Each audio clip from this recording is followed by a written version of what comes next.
Welcome back. We are live. This is Sports Extravaganza. My name is Tony Kolanda. 4 minutes after 5 p.m. Asante sana for staying with us. Kenyan time, that is. Asante sana kukuwa na sisi. We have a question of the day. We are asking you, which team do you think is likely to win the FIFA Club World Cup? The competition that is currently happening and going on. In fact, today kuna Mamelodi Sundowns versus Dortmund, game kubwa 7 p.m. Alafu siku kuna Inter Milan itakuwa inachapa shughuli na Urawa Reds, that is at 10 p.m. So we're asking you which team is going to win in your own opinion. So on Facebook, of course, we have shared that particular question, and my good friend here called Kipsang Robert, tell us also where you're watching this particular show from and your name as well, so tuweze kujua uko sehemu gani. So one is saying, what I know is, huyu ni Kipsang Robert, asema Arsenal will never win. Oh, they are not playing. Kipsang huyu anakaa ni shabiki wa Man U. Haya, Martin Namu anasema Man City because they are so humble, like seriously. Haya, hiyo ni maoni yako. Don Nyamuri anasema Manchester City. Ken Mwenda anasema I'm watching you from hapa nyumbani. You can watch us both on Pang and on Signet live, na pia of course kwa DStv na GOtv. Mecca Augustine anasema Man City. Yaani mnasema Man City. Mbona msemi Flamengo? Nyinyi mnajua timu za nini venye lichapa hata Chelsea jana ujioni, Flamengo. Luke Awidi anasema hii ni unpredictable. Maccabi Tel Aviv anasema hii ni maoni yenu ya Facebook, anasema Bayern Munich. Okwema Hepson anasema Brazilian teams. Hizo ni kina Fluminense na Flamengo. Palmeiras, hiyo zote. I thought Manchester City but not qualified. Any can do due to Manchester United, right? Sorry, is not there. Huyu ni mfano wa Arsenal, I think anasema hivyo. Due to Chelsea weakness to accept defeat. Ujue mimi ni shabiki wa Chelsea, so comment yako ya Chelsea kikuja inaweza kunywa maji. Kevin Otieno Kola, asante sana, anasema Chelsea. Arab Sang anasema why did we normally broadcast this game live on TV 47 and also Radio 47 on days that we select. So stand by, but on radio inakuanga kila wakati hiyo time. Prince Mapesa anasema kwamba Munich. Huyu mwingine anasema Manchester City Alila Titus. Derek Araka anasema any team playing against Chelsea will win it. Huyu ni mtu anarombaya. Derek Araka, asante sana. Robbie Boaz, Bayern Munich. Muchi Elimelek anasema Chelsea. Mwenja Collins, Real Madrid. Teacher Vini anasema Chelsea hii ni maoni ya Teacher Vini anasema Chelsea the useless club in London cannot win. Rengo Joshua anasema it's too early to predict. That is some of your comments on our Facebook page. You can talk to us on Twitter, Facebook, TikTok, and all other social media platforms. 22047, and also you can call us in live. Sports Extravaganza continues. I am very honored at this particular time to introduce to you, of course, the Kenya Tchoukball Federation. Niko na president wa hii federation, Kenya Tchoukball. Tchoukball ni Tchoukball. And that name I understand, of course, from the little research I did, ni ile sauti ya hiyo ball inafanyanga chuk something. Prezada tuambia ni nini inafanyanga hizo Tchoukball zinaitwa hivyo. Kennedy Miruka, karibu sana. Asante sana. Thank you for making time and thank you for staying with us as well. Alafu pia tuko na the executive assistant to the president of the Kenya Tchoukball Federation. Anajulikana kama Kezaya Odero. Thank you very much. Karibu sana. Thank you for making time. It's very important for us, these sports that are emerging zimekuwa zikifanyika. But of course the sport started in 1970. Nilikuwa nasoma history. Mimi nilipita geography, history kidogo ilinipatia mgongo. But karibuni sana. Thank you for making time. Remember also Kenya is preparing for a very important tournament that will be held in Bali, Indonesia in August. That is the 3rd World Beach Tchoukball Championship from the 4th to the 10th of August in Indonesia. President, Tchoukball, for the benefit of just someone who has just tuned in on TV 47 right now, anakutana tu na jina Tchoukball. Utamsaidia aje? Tchoukball, Pole, have a cold, yeah? Pole, karibu, okay. Karibu. Yeah, so Tchoukball is a very exciting game. Yes. Niliona kabla tuingie mlikuwa na watu wa volleyball. Yes. Kwa hivyo Tchoukball, it takes its concept from volleyball. Yes. In volleyball, when the ball is on your court, it's on your court. The other team on the other side cannot come to your side. So the difference in Tchoukball is that there's no court one side of the other person. Kiwanja yote ni ya kila mtu. na kuna goals 2. Hizo goals pia hakuna mlinzi. Kwa hivyo unaweza funga any side of the pitch. And it's very exciting manake it's played like handball, but the frames where you hit is almost this size.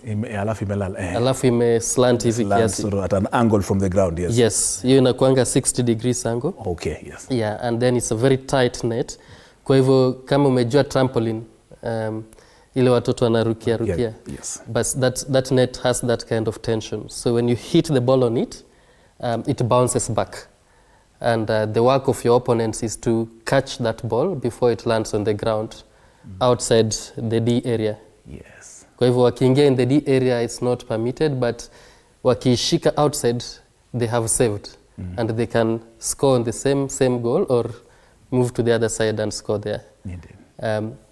So I think the most exciting thing about it ni kwamba hakuna ile concept ya kwamba hii ni side yetu ya kiwanja, hiyo ni side yenu ya kiwanja. Hii ni goal yetu, hiyo ni goal yenu.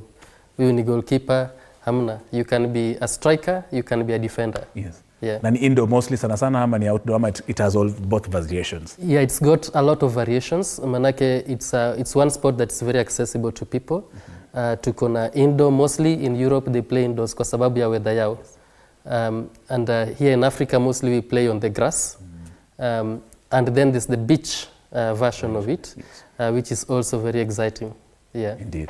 Wacha ni bring in the executive assistant, Kezaya Odero, for the benefit of someone, for example, mwenye hata hajawahi sikia and ana watch, and I'm sure you've done already inroads in the sport across the country in terms of maybe leagues and competitions.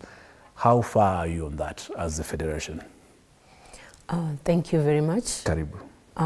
How far we are in many counties. Yes.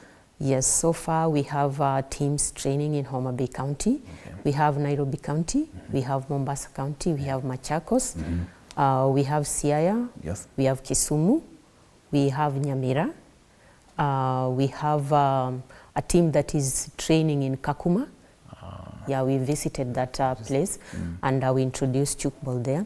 We have Nakuru, we have Nyeri, we have so many, we have Migori. Okay. Yeah, so there are teams training in those counties. So just specifically teams ama leagues, kuna kama football tuko na ka Premier League yetu, alafu tuko na Division 2, tuko na Division 3, 4. Our yes. Tchoukball basically just works around we are the competition. In the process yes. of forming leagues, yes. But that one has not yet started because we have to have teams playing at the county level, yes, and then from there now we grow to having a league. That one is in our system that yes. we are supposed to do that before the end of the year. We are supposed to see how far we've gone so that we can start the leagues. Oh, very well. Yes. Because of course I know Tchoukball is very sort of a new sport, 1970 in Switzerland. Sure, sort of, so I can imagine Kenya we must have picked it now later on in our later stages. But President, I know you've already gone for competitions. We participated in both locally and internationally. What are some of those kind of competitions that Kenya has been in? How did we perform? And the next sports, of course, including the one I think I mentioned, if I'm wrong or not wrong, the Indonesia one. Yeah. Yeah, Kenya has been very active in promoting Tchoukball, yes. Just here locally, but also in Africa generally. Yes. We have hosted the African Tchoukball Championship twice, first in 2016 yes. and secondly last year at Kasarani. Yes. We have also participated in East African tournaments, one we call the Source of the Nile tournament, which we hold in Jinja. Yes. We have also taken our team to Geneva. We've taken our team to, actually we'll be taking our team this year to Indonesia and Côte d'Ivoire. Côte d'Ivoire, yes. Yeah, so we are trying to be very active. Our performance has been good, but we have a lot of room to improve because the sport is quite new to many people. So we are trying to bring up our standards. At least in the world rankings, we are top 15 for both men and women, and we hope that we will get to top 10 very soon. So we are very determined to make sure that we are a leading light of Tchoukball in the region. Yes, I'm looking here, of course, the current standings or maybe the recent standings in the world rankings. Kenya in the men's category is hapo 19, alafu women ndio wako 12. Women wako number 12. Yeah. Now that Kezai is here, of course, for the ladies who are watching, President atuambia ya wanaume na kaje, how is the women's participation in Tchoukball? Wako na future? Tuambiane tu kweli. Unajua watatuma comments watasema anadanganya. But tuambie kuna future. Especially for the women in Zambia. Yes, wako na future. And like you can see last year when we were hosting the 7th African Youth Championship, yes. 7th African Championship, yeah. They played against Cameroon, and we became position 2. So East Africa, we are position 2, and even Africa as a whole, we are position 2. And women, we are really taking it very positive. Currently, we have, during that time, we had a team of youth under 18 girls who also played during that time. And that is what formed the participation of, or rather the championship of under 18 in Ivory Coast. That was a discussion that was held here in Kenya during that time, because we had youth playing during that time. As a host, we were given 2 teams for women and 2 teams for men. So we took advantage and brought in the young ones. And that's how we decided that now we are going to start the Youth African Championship under 18. And I have girls who are really training around the country. And we believe we are going to come back with the trophy. That is in Ivory Coast in August. That is under 18. Yeah, the under 18 Africa Youth Tchoukball Championship. Exactly. 14th to 22nd of August? Yes. That's in Abidjan. In Abidjan. Yes. And then for this is the first time we are participating in beach championship, and it's the world one. We have a team training in Mombasa. That is, most of them are coming from TUM and KMTC, but I know other members of Tchoukball, other players will be joining them. So this is the first time we are competing world championship, and it's a beach one, so we are hopeful that we are going to do better. Sasa unasema tu watu wa TUM na huko wa coast, yani umesema sisi watu ya Malava Kamega tutaweza kucheza sababu hatuko katika ufuo wa bahari. I've said they will be soon joining the team. They will be soon joining the team, because we still have time. Yeah, time for the selection. Yeah, sure. Of course, later on tauliza President, but just with you, Kezaya, your selection, how do you, when, where, how do you do your selection for these particular teams? So it's for someone who's watching, and for example, when you mesema at least TUM wako na benefit. Sasa watu yangu wa Malava boys na watu wangu wa Malava girls wa Kakamega wa Musingu, how can they be selected? Do they have centers that can easily reach out for that? Okay, at the moment teams are training wherever they are. Yeah, we can mention the ones in Mombasa, maybe they have the advantage because they have the beach, they can access easily, each and every time. Yes. But when it comes to selection, we'll be having all the teams coming together. If we decide it's going to be Mombasa, then we'll go there, and then we do selection where all the teams, all the athletes that are representing each and every county will come there, and then that's where we'll do the selection and get the best to represent the country. Indeed. President, uko na kibarua ya kumarket e-sport. Sababu hata mimi kwa shule yangu nilisomea huko Sheanda, iko hapo karibu na Mumias huko Kakamega County. Tchoukball hata najua tu wanaioneanga, hata I think wanaiona leo kwa show. Yes. How are we planning to really now really popularize this sport, make it acceptable? Because unajua it's a foreign sport. Yes. Sisi tumezoea tu football, rugby na kukimbia. Sasa Tchoukball ndio hiyo. Now how do you... Yeah. I think it's one sport that kids love. So every first time you introduce it to people physically, they fall in love with it, and they can learn it within 5 minutes. So it's a very simple sport.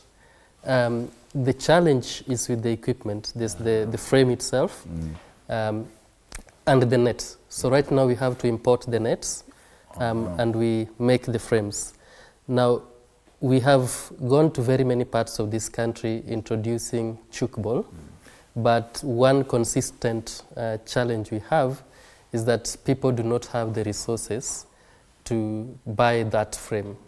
Yeah, one frame is about 15,000 Kenya shillings. Yeah, that's substantial. And if we are to add the net, it easily goes up to almost 30,000 Kenya shillings. Yeah. And you need 2 of that. So that investment is the biggest hindrance. Nevertheless, we have come up with programs that we are trying out and are looking for partners. We are trying to work with fishermen to make those nets for us, as well as, you know, that empowers them economically.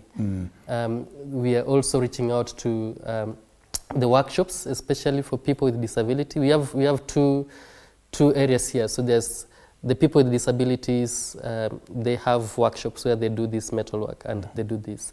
And the other one is the TVETs, who are in technical institutions. So part of the things that they can do is to produce these frames and nets locally. So once we hack that, I think we will have, solved the problem. We are also trying to go through the Ministry of Education to have the sport played in schools as part of the school games. And we believe that if that happens, then very many people will have the opportunity to play Tchoukball. And it will also somehow solve the issue of equipment, because schools will be able to purchase that equipment. Yeah. So there's a lot, as you say, kuna kibarua, and we've been focusing of late on the coastal strip, Mombasa, Kilifi, Malindi area, just to also, entrench beach Tchoukball there. The reception has been very good. We have also done the western part of the country, and we have done a lot of Nairobi, so and towards the north in Turkana. So we are trying to make sure that we've covered as many places as possible. And when you asked about the league, again, we are thinking of how those can be done within close proximity, because we understand watu wakuna challenge ya to raise even fare ya could travel far for this when the sport is not yet at that level of sufficient funding. One other thing that we've done is we've come up with a small fund. Yes. And what we basically tell people that if you are in your home area, wherever, and you'd like to do something, introduce Tchoukball, then you can apply for that small fund, and we can be able to support you to introduce Tchoukball in your area. Yes. So where can they reach you on that? That's a very important point. How can they reach you on that? What kuna mahali wana apply ama wanakuja wapi? Kuna forms. Yes. I think right now we've distributed it to all the coaches. Online, unajua siku hizi tuko digital. Yes. Online tuna revamp website yetu. Yes. Manake we had quite a lot of things, but we are reworking it, so they'll be able to find it there as well, and just apply directly, and then we'll be able to support them or introduce Tchoukball wherever they are. We've trained a lot of coaches, we've trained a lot of referees, so we want to make sure that they have active teams that can actively participate in the leagues. Indeed. And let me bring in, of course, if you are joining us, this is Sports Extravaganza. I have, of course, the president of the Kenya Tchoukball Federation, Kennedy Miruka, and also the executive assistant to the president of Kenya Tchoukball Federation, Kezaya Odero. We are dissecting this very important sport that you need to participate in. You can hear kuna fans. Na nikileta, of course, Kezaya on it, just to expound, because teams need incentives, clubs need motivation, they need support. You've said of clearly, President, umekuwa na training ya coaches, referees, hizo familiarization zote and all that. Any other, Kezaya, any other incentives that you can actually give with the teams? Sababu hata mimi, I'm very curious, I need to introduce it in my teams, in Mandashivanga, in Malava. I'm a civic leader in my area, so I'm very curious, how can I take this sport to someone who might be very interested in? Okay, thank you very much. We've been privileged to be supported also by the International Federation. Yes. And last year we had the international president, the outgoing, twice here in Kenya. That was in March when he came to see how we are prepared to host now the August championship that we had. And during that time, we held a training for coaches and referees, the international it is called international training because they are being trained by the international president and the international delegation. They are given a license that are international, so they are allowed to go train beyond Kenya. So during that time, we invited so many people who came for that, and then we did the same in August. So as we speak, we have skills. We have people who are ready to develop and promote Tchoukball and train. And during that time, we were supported by the international federation. We were given balls and some of the nets. So most of the time when we go to train where we've been called, we are capable of supporting them with balls because those balls are not in Kenya. So when you just go introduce and leave them like that, they will not be continuing with the training. So most of the time we support even schools. We are able to give them the balls that we have and maybe one net so that they can be able to make a frame and continue with the training.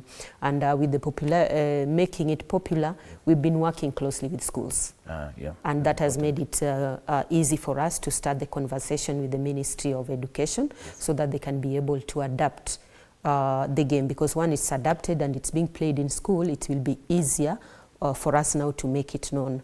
Yeah, so mostly we are going through schools. We've been requesting for an opportunity for demonstration during the regionals and the national, and we've been granted that most of the time. Very important, to go with the Ministry of Education. President, I'm just going through some of the comments. Unajua hapa watu wana comment, they watch and they comment. Naona mko na mafans wengi sana. And there's a question that has come up, and which is actually tied into a question I wanted to ask you about the event in Geneva. So kuna mtu anauliza hapa unaona naangalia ma feedback hapa, tuko na vitu mingi lazima tuangalie. So someone is asking there was an incident happening in Geneva. There was a challenge, of course, I'm sure, whenever you have international assignments, challenges lazima zikue. That, of course, faced our team in Geneva. How did you handle it? What was the issue? Ama unataka niseme ni issue gani? It was in public domain. Yes. I think, first of all, I know I mentioned that there's some fund people can apply to, and I need to make a clarification there. Please do. Manake, sometimes it sends the wrong message. Yes. When people think that this small one-year-old federation has a lot of money. Wanajua mko na madolari. And that is that's actually one of the issues that we've had to deal with a lot. Yes.